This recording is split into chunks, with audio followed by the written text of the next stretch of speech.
Voilà, toujours sur la manche du championnat du monde, de la Coupe du Monde de Enduro. Je suis avec Vincent et Rémi. Alors, vous voyez à l'image, hein, on sait d'où ils viennent. Hein. Ils viennent de Clermont-Ferrand. Enfin, je ne sais pas s'ils habitent à Clermont-Ferrand. Il y en a un qui est chef de produit, responsable des partenariats. Exactement, c'est ça. Vincent. C'est Vincent. Et puis Rémi, il est pilote, mais il est aussi manager d'une team. Ici qui est sur la Coupe du Monde. Hein. Exactement, ouais, avec des pilotes qui courent et voilà, et supportés par Michelin du coup. Alors supporté par Michelin. Michelin est très présent, donc du coup très présent sur le VTT, hein, ce que je vois. Ça fait à peu près 6 ans qu'on a, je dirais, entamé notre désir de retourner sur les compétitions internationales, tant en cross-country qu'en enduro, qu'en descente. Et l'enduro, c'est une discipline qui se démocratise de plus en plus. C'est pour ça qu'on veut vraiment être agressif sur ce marché, revenir avec des produits ultra performants. Parce que vous allez toucher des clients qui viennent du cross-country ou des clients qui viennent de la descente. Et c'est pour ça que ça nous intéresse, parce que ces clients peuvent avoir une expérience intéressante sur un produit qui permet d'engager en descente et qui va surtout mettre en avant les technologies qu'on peut faire dans le groupe Michelin. Donc, on a cette volonté d'être très présent en enduro, et je dirais aujourd'hui, en tant que responsable compétition sur l'événement à Loudanvielle, on va avoir pas loin de 5 teams minimum qui roulent pour nous, donc sous nos couleurs, et je dirais oui, on a une forte présence quand même à Rémi. Ouais, non mais c'est sûr. Alors Rémi s'occupe d'une team. Exactement, Scott Esserson Tour Enduro Team. Voilà, avec un petit jeune qui roule fort, et depuis le début du team on a toujours été avec Michelin, donc c'est un partenariat fort. Et puis nous c'est clair qu'il y a une partie développement, mais les pilotes du team ils veulent tout de suite quelque chose, un produit performant. Et donc là on est vraiment bien. Toute une gamme, quel que soit le terrain, la météo, et enfin pour nous c'est vraiment top quoi. Alors faisons un cocorico, Michelin c'est le leader mondial, on soit sur voiture, sur vélo, sur moto, on va dire ça comme ça? Je dirais plus leader mondial. Approche-toi un petit peu du micro. Hein. Je dirais plus leader mondial côté pneumatique en général. C'est vrai que dans le vélo on entame un retour, c'est un milieu de passionnés, donc il faut qu'on arrive à leur redonner confiance. Michelin était jusque dans les années 2007-2009 leader aussi dans le milieu du vélo. Le groupe a décidé de moins investir, et je dirais, c'est quelque chose qui du coup a donné un peu moins confiance en fait vis-à-vis des clients finaux qui s'identifient énormément avec les pro riders. On s'en est rendu compte assez vite. Du coup, on a dû faire un retour en arrière sur nos choix stratégiques et réinvestir en fait dans le partenariat avec des athlètes professionnels. Parce que tous les gens que vous allez voir aujourd'hui passer dans les paddocks ont envie de s'identifier à eux. Bien sûr. Et pour la petite anecdote, on a invité, je dirais, des revendeurs de vélos, des personnes qui ont des magasins. Des vélocistes. Voilà, à venir rouler avec justement certains athlètes, hein, comme Nicolas Vouilloz hier, Pierre-Édouard Ferry qui fait la Red Bull Rampage, qui est un événement de freeride très très connu. Et c'est vrai qu'on voit nos clients avec les yeux qui pétillent. On s'identifie toujours aux professionnels, hein. C'est pareil en foot, c'est pareil en vélo, en voiture, en ce qu'on veut. C'est quoi un bon pneu, quelles sont les qualités d'un bon pneu d'enduro? Il faut pas qu'il crève déjà, il faut qu'il soit résistant, il faut qu'il soit souple, il faut qu'il passe partout, qu'il accroche. Ouais, c'est vraiment pas évident, parce qu'en enduro on veut tout en fait. On veut tout, oui. On veut donc c'est polyvalent. Ouais, faut pas que ça crève déjà, parce que voilà, on est venu ici c'est pas pour abandonner la course. Il faut qu'il y ait un grip de fou, et en même temps qui roule bien, donc qu'il y ait du rendement, donc c'est compliqué d'avoir les deux, donc c'est toujours une histoire de compromis. Et puis après des carcasses qui vont être intéressantes à rouler. Là on a des runs qui sont très longs, donc c'est quand même fatigant, donc il faut quand même un pneu confortable, donc en gros on veut tout. On est évidemment en tubeless. Oui, exactement. Parce que ça, je ne veux pas dire que c'est la mode, mais que ce soit sur la route, en gravel, en tout terrain, en tout ce qu'on veut, on est passé en tubeless, on ne reviendra pas à la chambre. Si je peux me permettre, hein, Rémi, le gros intérêt du tubeless, en fait, c'est que ça va de 1 vous permettre de diminuer ce qu'on appelle le choc pincement. Donc quand vous écrasez complètement le pneu dans un trou, on appelle ça le fameux nid de poule en fait pour la route. Le fameux, celui qui quand celui ça que arrive, tout le monde connaît. On a tendance à casser une suspension, voire un pneu, une roue. Donc tout le monde l'a vécu dans sa vie en voiture. Et c'est vrai qu'en vélo, en VTT encore plus, les vitesses à laquelle ils vont, le moindre choc sur un caillou, on peut avoir une compression complète du pneumatique. Et la chambre, s'il y a chambre, elle se coince, il y a un pincement et puis. Immédiat. D'accord. Alors, Michelin, c'est un travail pour ses pneus, justement, pour les rendre compétitifs. C'est un travail de tous les jours, de tests, d'amélioration. Ça, c'est ton job. Alors moi, mon job aujourd'hui, c'est de Parce que tu vas un petit peu sur les pistes quand même. Oui, bah alors, c'est vrai que dans l'équipe, je dirais Michelin Vélo aujourd'hui, on veut des passionnés parce que toute l'industrie du cycle, je dirais, est drivée par des gens passionnés, que ce soit côté marketing, côté ingénierie. Et moi, mon travail précédent dans l'entreprise, c'était justement de développer des pneumatiques. Avec Rémi, on a passé je pense, des journées entières en séance de test, des semaines complètes si on cumule tout.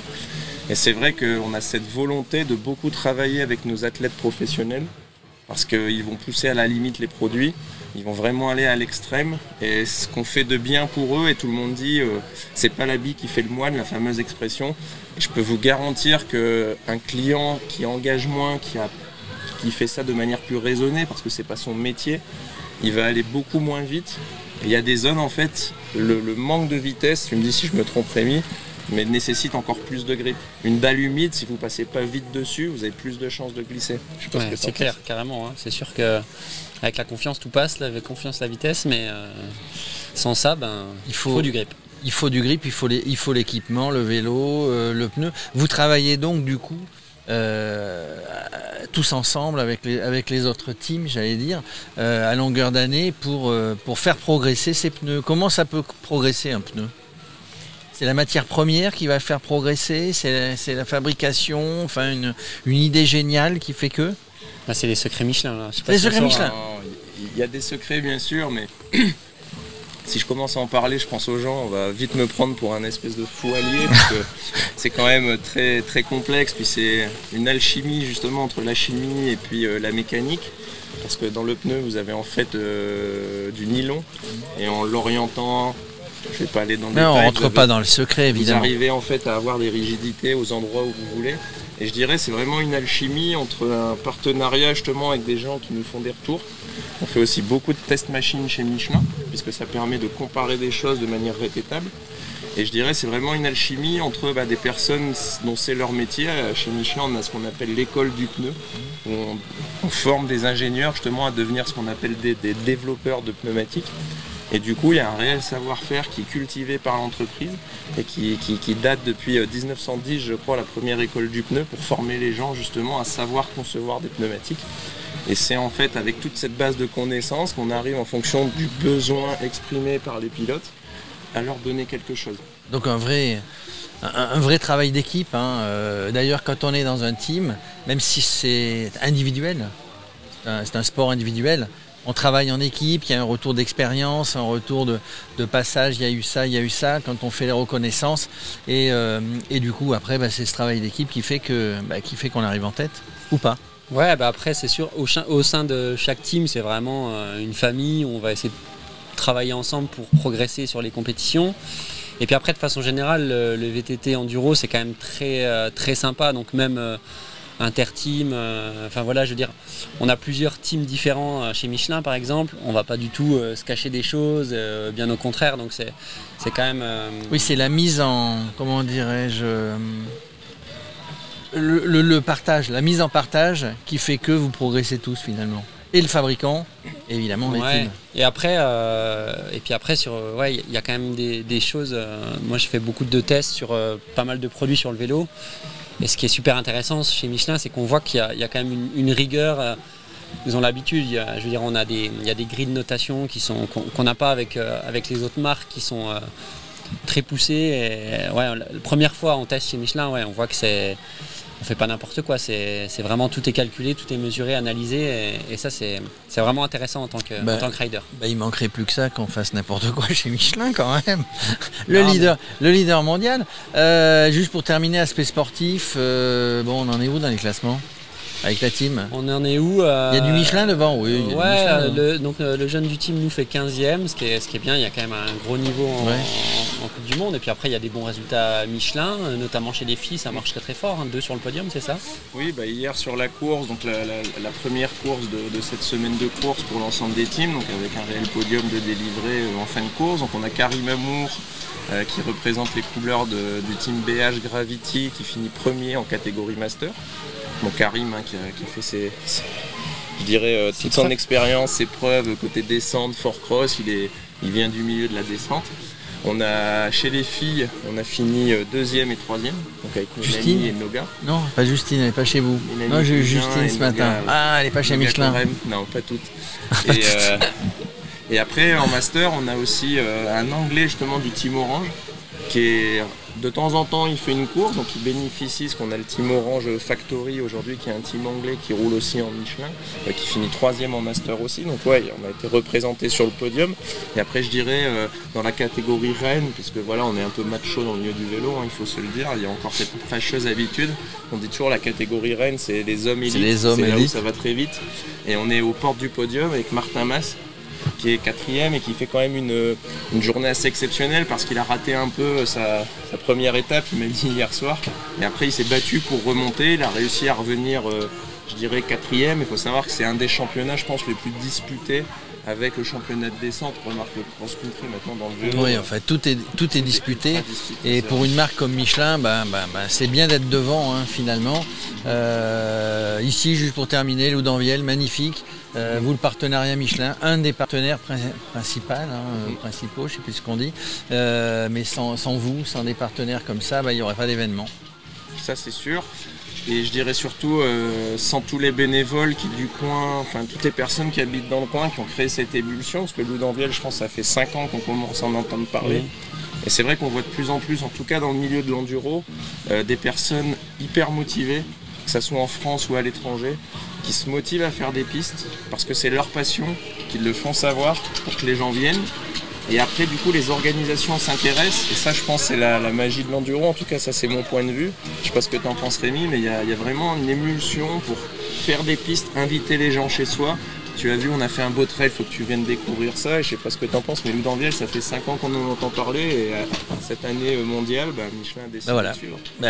Michelin suit, et l'année prochaine, je crois qu'il y aura une finale de Coupe du Monde aussi ici. Exact, vous y serez, on essaiera d'y être. Voilà, on n'a pas cité, mais on parlait de Michelin. Merci à vous, messieurs. Hein, on fait focus sur le pneu. Je sais que sur le Tour de France, c'est pas Michelin qui y est, mais on s'est demandé pendant tout le Tour de France, vélo, route professionnelle, pourquoi il y avait autant de crevaisons. Alors ce n'est pas Michelin, c'est une autre marque, mais il y a beaucoup de crevaisons. Alors ouais, après il faut savoir que le Tour de France c'est quand même une épreuve très spéciale. Et c'est vrai que la crevaison, en tout cas, parce que nous on a le team Cofidis qui est notre team phare aujourd'hui, donc très connu en France, puisque team 100% français exclusivement, qui vient du nord de la France, là où il y a le Paris-Roubaix. Leur siège est juste à côté de Roubaix, donc clairement ils ont cette culture du vélo qui est connue mondialement. Et moi les infos que m'a donné Cédric Vasseur, qui est le manager du team, c'est que en fait à ce niveau-là, la moindre course en fait est ultra disputée. Il y a 10 ans en arrière, il y avait quand même des étapes qui étaient plus tranquilles, et maintenant la moindre étape est disputée. Il faut savoir que c'est l'événement le plus regardé d'un point de vue droit télévisuel au monde. Avec les Jeux Olympiques et la Coupe du Monde de foot. Et c'est clairement, du coup, il faut briller sur chaque étape. Chaque étape est disputée. Quand vous êtes fatigué, en fait, les athlètes vont faire quelques petites erreurs, ils vont doubler sur une bordure. Et c'est là qu'ils passent dans les gravillons. Exactement. Bon, voilà, on a la réponse. On s'est posé la question pendant le Tour de France. Merci, messieurs. Bonne fin de Coupe du Monde. Bonne fin de visite à Loudanvielle. C'était sympa de venir nous rendre visite sur le stand Radio Cyclo. Merci. Merci beaucoup. Merci. Bonne journée.